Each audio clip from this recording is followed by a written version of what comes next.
안녕하세요. 도시에 반한 남자 심용환입니다. 여러분, 서울하면 뭐가 떠오르세요? 저 같은 경우는 한강 다리가 떠오릅니다. 지하철을 타고 건너기도 하고 또 자동차를 타고 넘어오기도 하고, 서울에 살아가는 삶에 있어서 가장 중요한 것이 바로 한강 다리가 아닐까라는 생각을 해보게 되는데요. 오늘은 정말 오래된 또 굉장히 의미 있는 역사를 품고 있는 다리 하나를 찾아왔습니다. 우리나라 역사에서 세 번째로 일제강점기 때 지어진 다리죠. 광진교에 대한 이야기를 함께 나눠보도록 하겠습니다.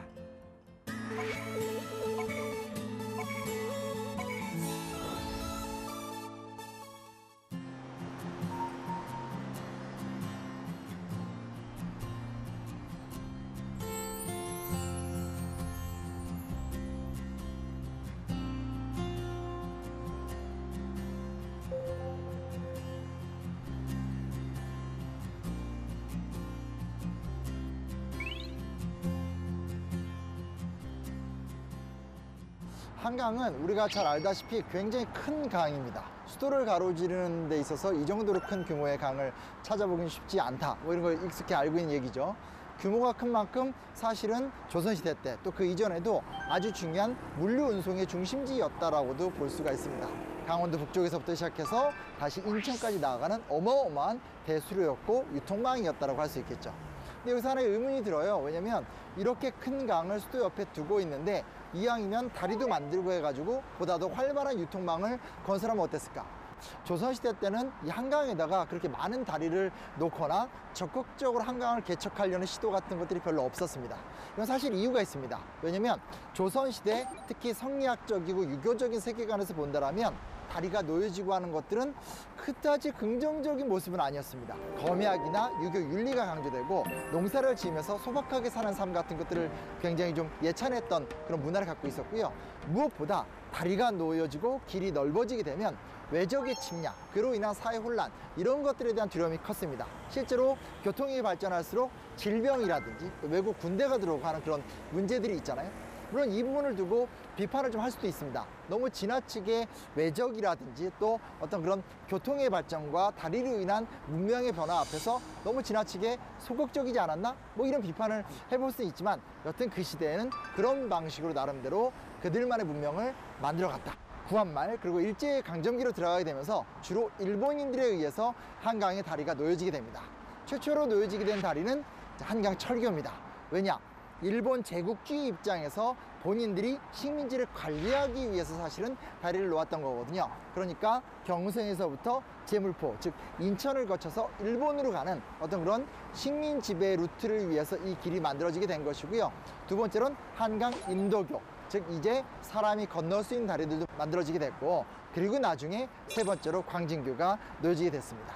우리 스스로 우리의 역사를 발전시켜가는 목표를 갖고 한강의 다리가 만들어진 건 아니지만, 본격적으로 오늘날처럼 이렇게 많은 다리들이 만들어지게 된 배경은 1960년대 이후 산업화 발전의 역사, 특히 1970년대 이후의 대대적인 건설붐과 서울의 규모의 확장 같은 것들이 연결돼 있고, 그것 때문에 다리가 많이 만들어졌다고 보시면 좋을 것 같습니다. 그러니까 시작 자체는 일제강점기 때 식민지 수탈을 목표로 했지만, 사실 생각해 보십시오. 굉장히 많은 다리들이 있잖아요. 뭐 행주대교, 반포대교, 청담대교 등등등 굉장히 많은 다리들이 본격적으로 만들어지게 된 것은 그만큼 대한민국이 아주 역동적으로 산업이 발전하고 도시의 규모가 커지면서 그 결과로 오늘날과 같은 모습이 되었다. 이런 것도 좀 생각해 보시면 좋지 않을까라는 생각을 해보게 됩니다.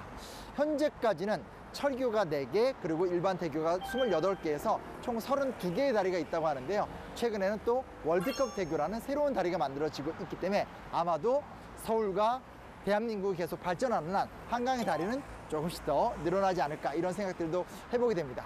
조선시대 때 어떤 선조들이 국가를 운영하고 나라를 이끌어가려고 했었던 그런 태도와 오늘 우리가 또 어떤 나라를 이끌어가고 국가를 발전시키려고 했었던 모습에서 큰 차이가 있기 때문에, 그로 인해서 다리의 의미와 다리의 가치, 또 다리의 개수도 달라졌다는 것들, 이런 것들도 같이 생각해 보면 재밌지 않을까, 그런 생각을 해보게 됩니다.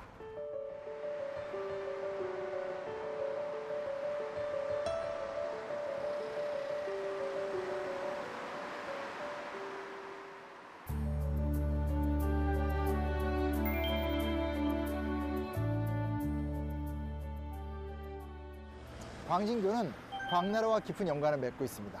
우리가 지하철을 타고 가다 보면 곳곳에 나루라는 이름이 들어가는 역들을 발견할 수 있거든요. 그 중에 이제 가장 좀 유명한 지하철역 중에 하나가 광나루역이죠. 나루라는 것은 실제로 거기서 배가 왔다 갔다 했던 곳입니다. 한강 북쪽에서 한강 남쪽으로 왔다 갔다 배가 왔다 갔다 하는 그런 역할을 또 하기도 했었고요. 한강이 실제로 짧게는 강원도라든지 혹은 충청도 같은 곳까지 연결이 되기도 하고 길게로는 함경도까지도 연결되는 아주 중요한 루트였었기 때문에 북쪽에서 물자가 내려와서 광나루에 정박이 돼서 다시 서울 중심까지 흘러가는 역할들을 했었거든요. 즉 무슨 얘기냐? 전근대 사회 혹은 조선시대 때는 다리가 없고 대신에 나루가 그 기능을 했었더라면 교통이 발달하고 이제는 근대 사회에 돌입하는 과정 속에서는 아주 중요한 좀 변화가 일어나게 되면서 결국은 광나루에서 광진교라고 하는 새로운 형태의 교통수단이 생겼다, 이렇게 보시면 좋을 것 같습니다. 광진교 같은 경우는 일제강점기 때 놓여진 다리고요. 지금이야 서울이 굉장히 크고 강남, 강동 일대가 다 서울이지만 과거 일제강점기 때는 경성은 강 북쪽에 있었죠. 그래서 결국은 경성을 중심으로 해서 한강대교를 통해서 인천항으로 나간다라든지 아니면 바로 이 광진교를 통해서 강원도 혹은 충청도로 들어가는 중요한 길목 역할을 했다고 보시면 좋을 것 같습니다. 그러니까 쉽게 말하면 그 당시에 나름대로 경부고속도로의 역할을 했었다, 이렇게 봐도 좋을 것 같습니다. 하지만 시간이 지나고 대한민국이 만들어지게 되고 대한민국과 이 서울의 발전사 과정 속에서 우리가 잘 알고 있는 경부고속도로가 놓여지게 되고 그 이후에 천호대교, 올림픽대교 같은 것들이 놓여지게 되면서 실질적으로 광진교의 역할은 쇠락할 수밖에 없었습니다.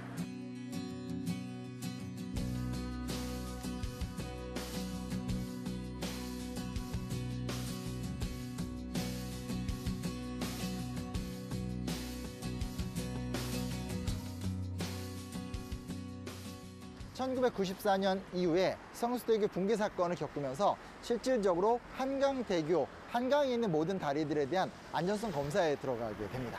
그리고 그 당시에 당산철교와 더불어서 광진교도 굉장히 위험한 다리다라는 진단이 나오게 됐고요.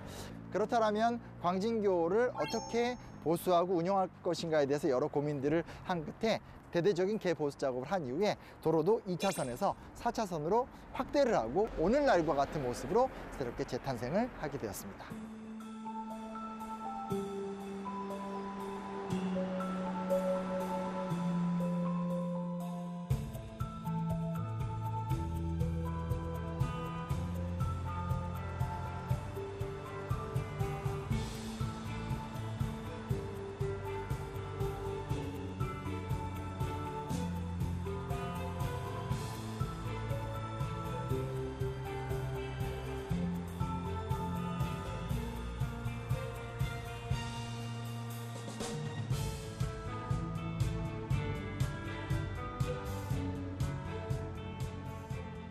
다리 밑에 이런 놀라운 공간이 있어요. 실제로 여기 와서 보시면 이쪽에선 한강 상류의 아름다운 풍광이 있고요. 또 반대편에선 여러 한강의 다리들이 또 보여지기도 하고, 실제로 여기서 조금 옆으로 가면 바닥에 스카이워크처럼 이렇게 투명하게 한강물을 직접 볼 수 있는 그런 공간도 또 있습니다.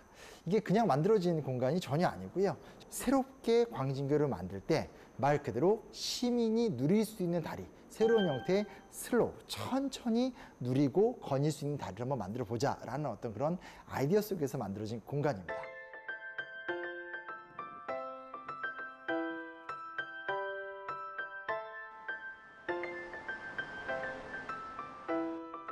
오, 야, 잘 보인다. 저기 사람들 보이네.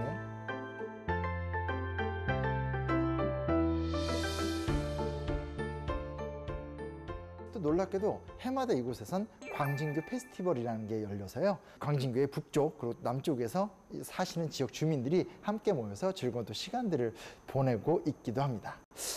굉장히 좀 좋은 아이디어 같은 느낌이 들지 않으세요? 시민과 함께하고 천천히 걷는 새로운 한강다리의 모델. 그것이 바로 광진교의 또 다른 특색이자 특징이기도 합니다.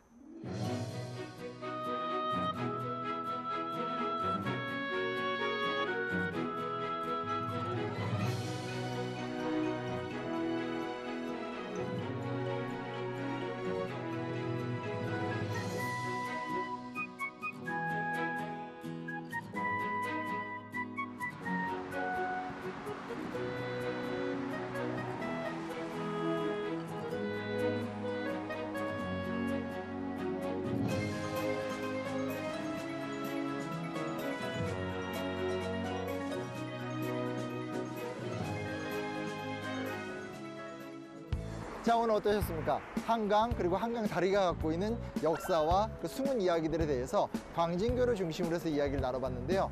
앞으로 그런 궁금증이 생기지 않을까 뭐 이런 생각도 해보게 되는데요. 어떤 다리든지 건널 때 이 다리는 왜 만들어졌을까? 또 이 다리는 어떤 역사의 이야기를 품고 있을까?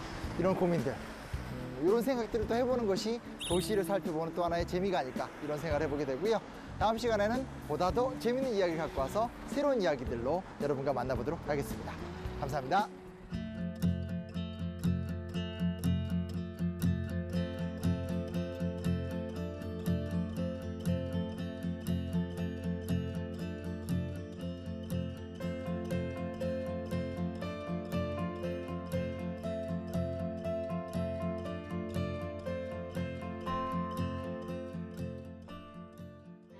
오늘 저는 한성백제가 남긴 풍납토성과 몽촌토성을 찾아서 떠나보도록 하겠습니다. 서울에 백제의 이야기가 있었구나. 굉장히 중요한 놀라운 유물과 유적이 있었구나. 아, 이곳이 풍납토성이고 이곳이 몽촌토성이고 또 우리의 선조들이 이런 멋진 삶들을 이끌어가고 있었구나. 뭔가 지식이 트이고 즐거움과 기쁨을 누릴 수 있는 그런 시간이 되었으면 정말 좋겠습니다.